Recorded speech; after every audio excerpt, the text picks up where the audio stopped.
Hello everyone, I hope you're well. I wonder if you can guess what's coming up in our house very soon. I'm going to give you a clue. Any ideas? That's right, someone in our house is having a birthday. Now, I'm not allowed to tell you who it is, and I'm definitely not allowed to tell you how old they are.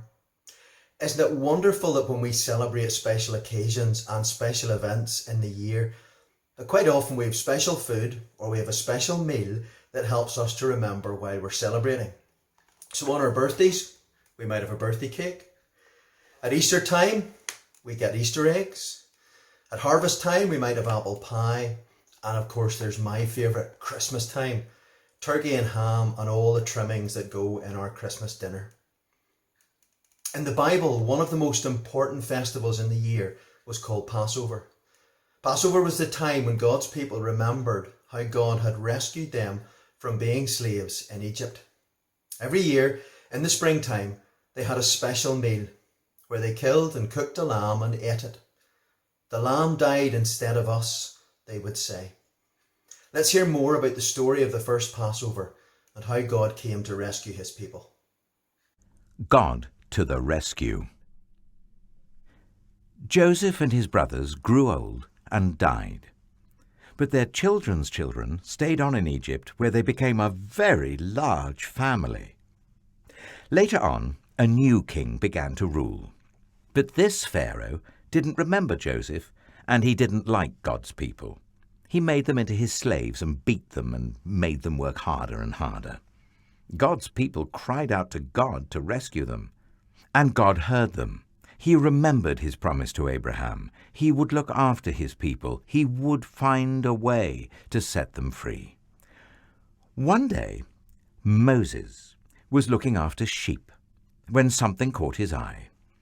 A bush was behaving very oddly. It was flickering with flames, but its leaves weren't burning up. He took a closer look. "Moses!" boomed a big voice. Moses leapt back. Well, the bush was talking to him.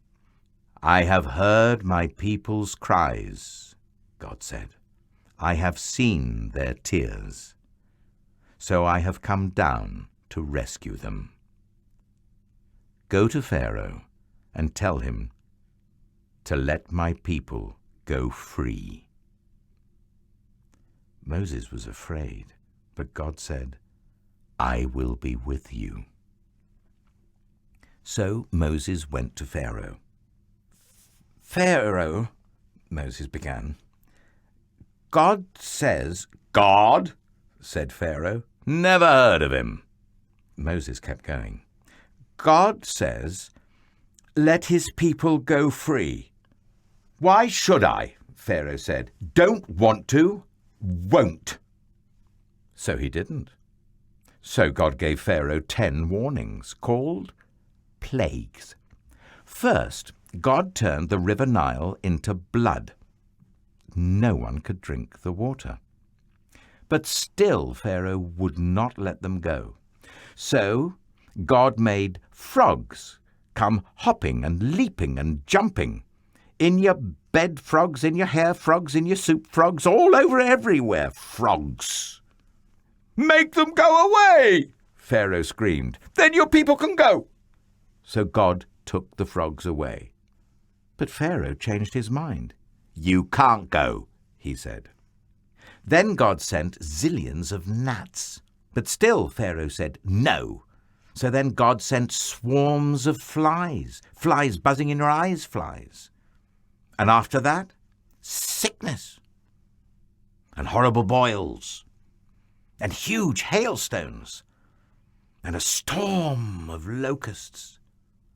Then darkness when it should have been day, until it seemed that the whole world, creation, everything was coming undone, falling back into darkness and emptiness and nothingness. But each time Pharaoh said, "Make it stop and then I'll let them go." And each time when God made it stop, Pharaoh changed his mind and said, "Actually, no, you can't go." Well, finally Moses warned Pharaoh, "Obey God, or he will have to send the worst thing of all." And Pharaoh just laughed. So God said, "The oldest boy in each family of Egypt must die, but my people will be safe." God told his people to take their best lamb, to kill it, and to put some of its blood on their front doors. When God passes over your house, Moses explained, God will see the blood and know that the lamb died instead of you. That night, it was just as God had said. Suddenly, piercing the darkness, echoing down the corridors of the palace, came a blood-curdling scream. Pharaoh's oldest son had died. At last, Pharaoh did what God said. "Get out!" Pharaoh shouted. "Just go!" And so, that very night, Moses and God's people fled out of Egypt and out of slavery. They were free at last. God's people would always remember this great rescue and call it Passover. But an even greater rescue was coming. Many years later, God was going to do it again. He was going to come down once more to rescue his people. But this time, God was going to set them free forever and ever. For Jesus and his disciples, it was Passover time again. They planned to share the Passover meal together in Jerusalem in a special upstairs room. You see, God's great rescue plan began when Jesus, his son, was born. And as Jesus and the disciples made their way to Jerusalem to celebrate the Passover, the next part of that plan was about to happen.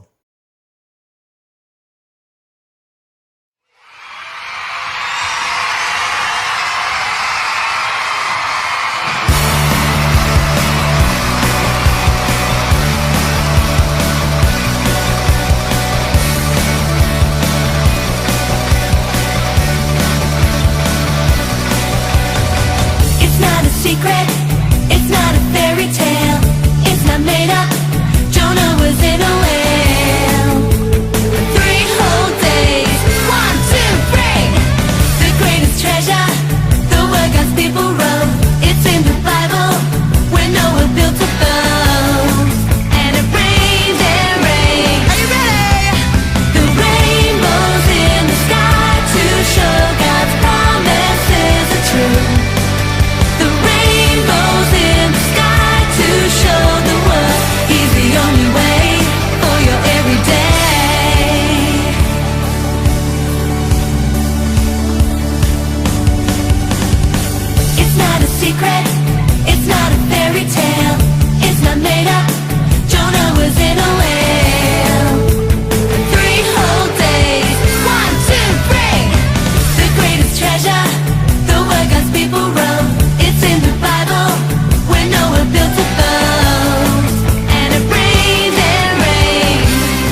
Today we are going to play a game called Zoom In.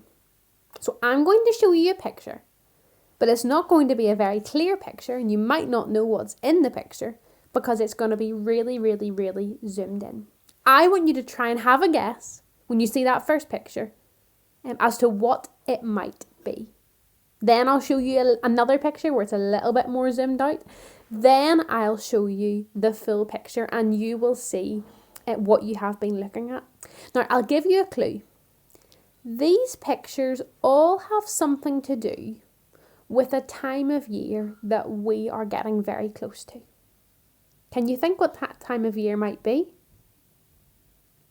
You're right, it's Easter. We are just a few weeks away from Easter now. So all of these pictures have something to do with Easter, and I hope that will give you a little bit of a clue. Okay, let's give it a go. You can see the first picture on our screen. Now that one's been up for a while, so you might have been thinking about what that is. I wonder. What about now? You can see a little bit more of the picture. Do you know what it is yet? There we go. It was Easter eggs. Did you get it? Okay, let's give another one a go. This one's a bit trickier. What do you think it is? Know what it is now? Let's take a look at the full picture. There you go. It was a bunny. Did you get it right? I wonder what this picture is. Do you have any ideas yet? Are you starting to see what it is? There we go. It's a daffodil. Did you get it right? I wonder what it could be. Do you have any ideas yet? What about now? The picture's clearer. Do you know what it is? Easter basket that you can use to carry your Easter eggs. Did you get that one right? I hope you did.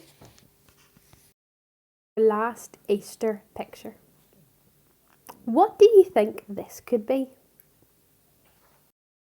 I wonder if you know what our last Easter picture is now. Of course, it's the cross.